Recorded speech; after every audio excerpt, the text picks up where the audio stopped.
Halo semuanya. Let's talk about the recent bank crisis or Silicon Valley Bank yang terjadi di Amerika. Seperti yang kita tahu, krisis perbankan yang melanda Silicon Valley sudah menyebabkan sentimen negatif di pasar. Krisis ini mengingatkan kita pada krisis keuangan di Asia tahun 1997 dan juga krisis bank di Amerika pada tahun 2008 yang menyebabkan terjadinya economic downturn yang luar biasa. Krisis perbankan ini yang terjadi di Silicon Valley terjadi pada masa pandemi dan terjadi di masa semuanya sedang mengalami geopolitik krisis. Sebenarnya gimana sih awal mula krisis perbankan di Silicon Valley Bank ini? Krisis perbankan ini disebabkan oleh kebijakan moneter yang diperketat oleh Federal Reserve dan Bank Sentral Eropa atau ECB. Setelah bertahun-tahun mengadopsi kebijakan moneter ekspansif, keduanya menaikkan suku bunga untuk memastikan bahwa inflasi bisa tertahan serta memberikan likuiditas yang lebih ketat setelah pandemi.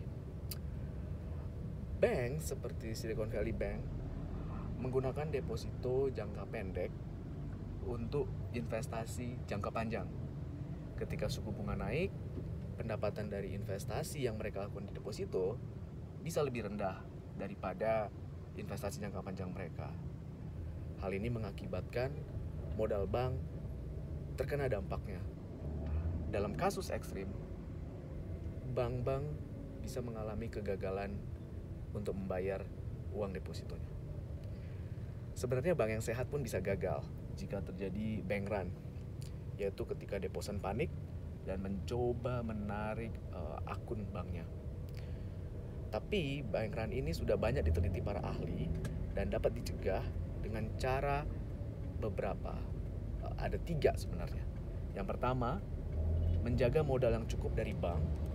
Yang kedua, memastikan adanya emergency liquidity atau likuiditas darurat dari bank sentral, serta asuransi untuk setiap deposito atau tabungan oleh pemerintah.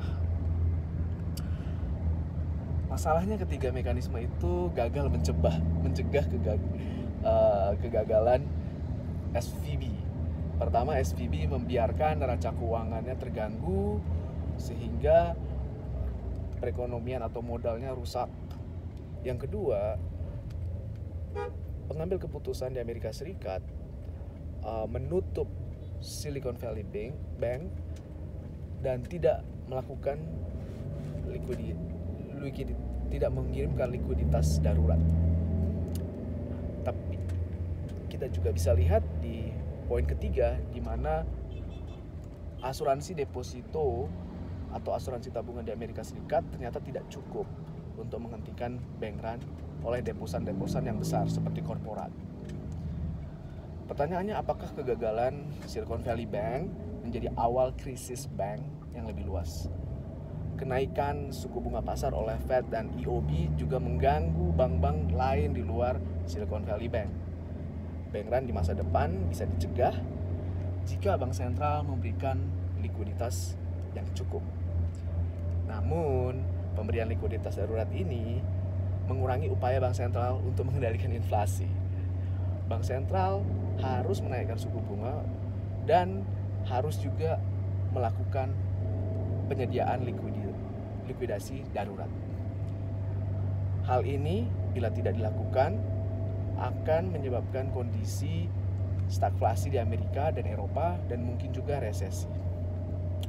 Oleh karena itu, sebenarnya semua negara harusnya mulai memastikan bahwa kondisi politik aman dan juga memastikan bahwa kondisi perbankan dan keuangannya dijaga dengan baik.